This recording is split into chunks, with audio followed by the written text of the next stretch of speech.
The Lady in Black. Emily Ashford was strolling her 4-year-old son, Jack Jr., through the park on a glorious spring day. She sighed after drawing in a deep breath of the warm air. Winter had finally let go of its grip on this small East Coast village, and the flowers in the trees were blooming and fragrant. The sun felt like a warm blanket wrapping itself around her shoulders.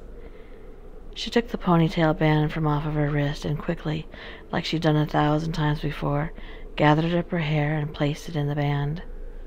Today is perfect, she thought, as she looked down at Jack, his baby curls still intact as the blonde strands shimmered in the sunlight. She hadn't had the heart to have him get his first haircut yet, to give him a big boy haircut. He would be her only child after years of trying to conceive. Those had been dark times, full of fear and loss and desperation. Just as she and her husband Jackson were coming to the realization that they may never have a child, when Emily became pregnant with Jack. Her pregnancy was easy. There were no complications until Jack's birth.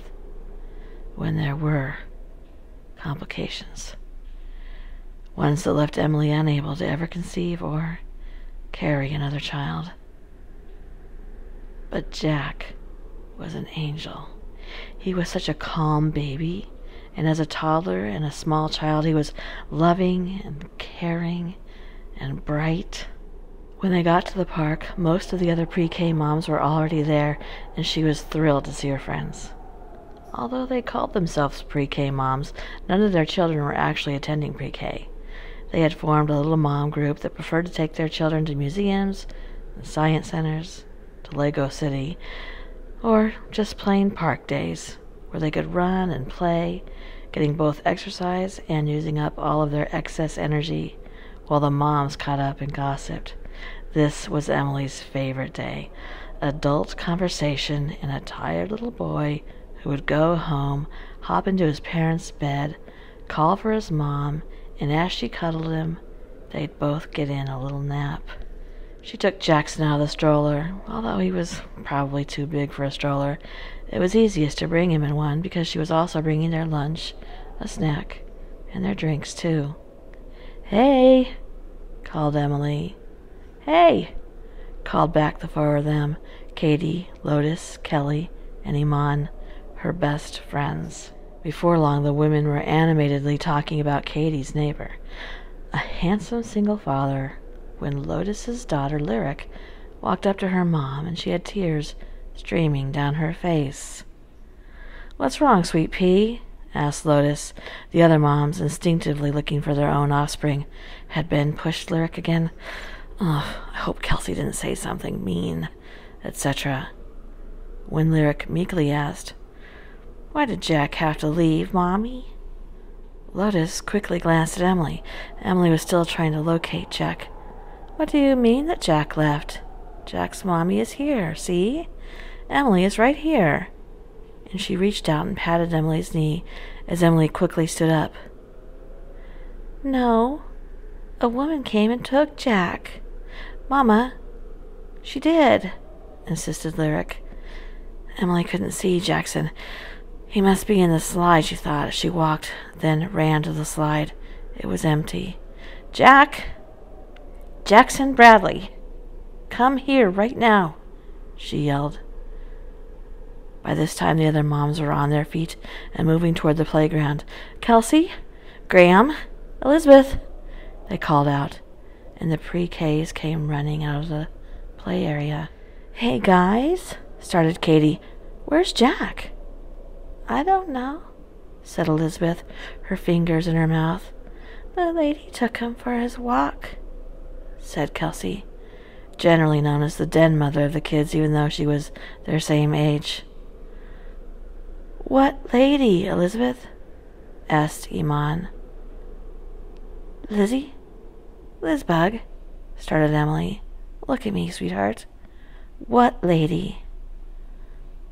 "The lady in black," she said. Emily ran to the bench to grab her phone. She dialed her husband's phone number. "Jackson, I'm at the park. Someone's taken Jack." For the next 6 days, the police, volunteers, sent dogs, helicopters, all searched for little Jack. The 3 other kids gave a description to the police, all pretty close to the same.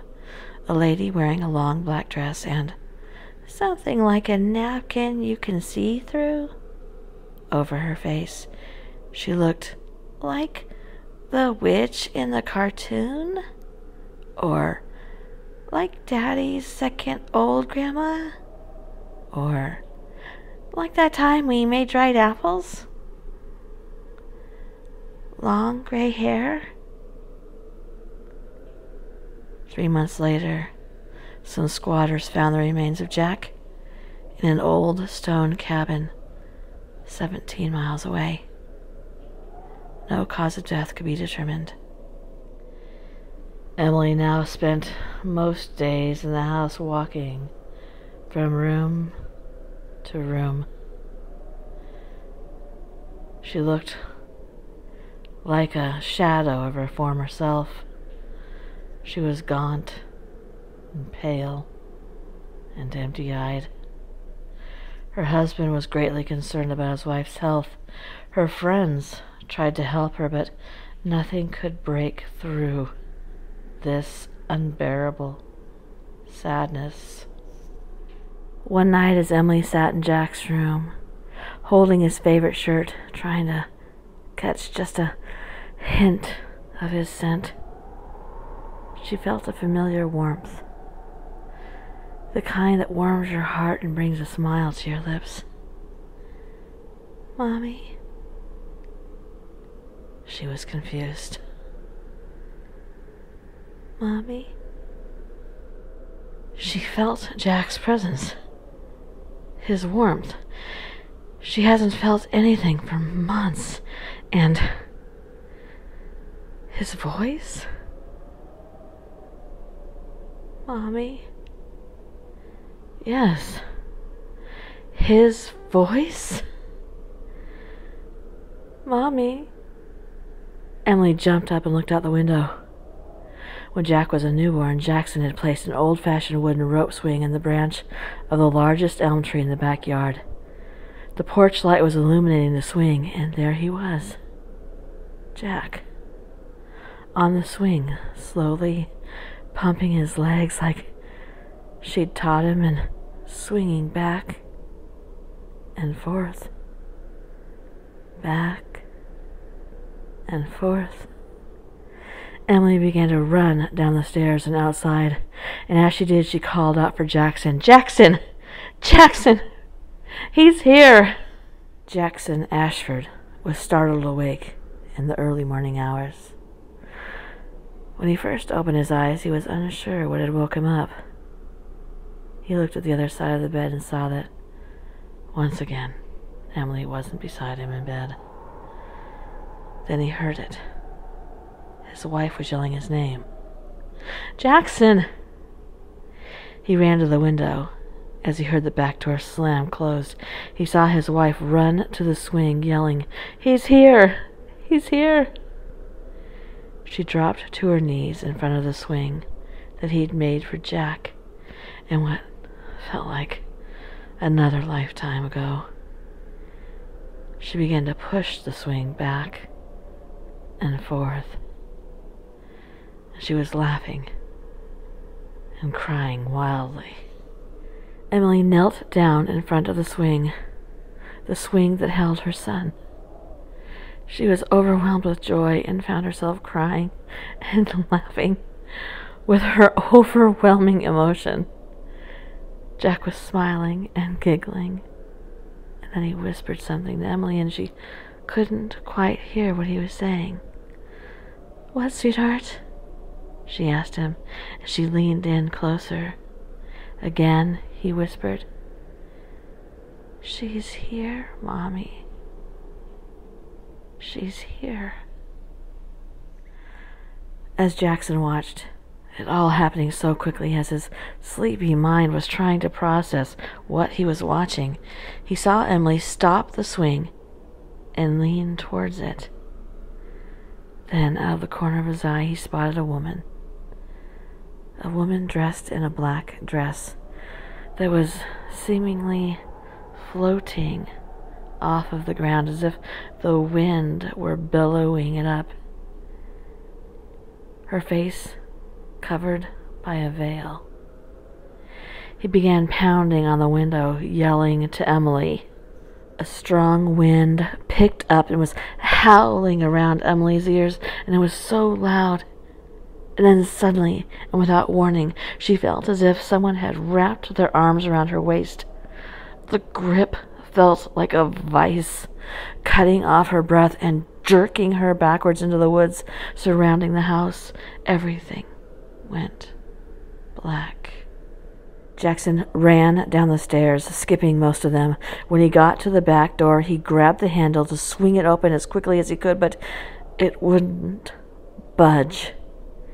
It wasn't locked, but it felt as though it were being pushed close. As he struggled with the door, he could see out of the glass pane, and he watched in terror as his wife appeared to be bent in half, her arms dangling out in front of her, the woman in black directly behind her, and he caught a glimpse of her eyes shining in the glow of the porch light. Those eyes, red as blood, staring straight at him, and he froze out of sheer fright. As they locked glances, his stomach started to churn as though he was going to be sick, and his muscles began to burn and cramp. He could hardly stand any longer. This woman, this thing from hell, looking into his eyes, into his head. Oh, the blinding pain. And just before he forced himself to look away, he saw the ghostly white face of his wife, her mouth gasping for air, and then she was gone, as if someone had thrown her backwards or shot her from a slingshot. The lady in black still grasping her. Jackson slid down the door, landing on his knees. When the police came after Jackson managed to dial 911 on the phone, they asked him to describe how his wife had been abducted. Abducted, he thought. She wasn't abducted. She was taken to hell. He was crying as he answered the police officer. I'm not sure. I didn't really see much. Jackson knew he could never tell what he had seen.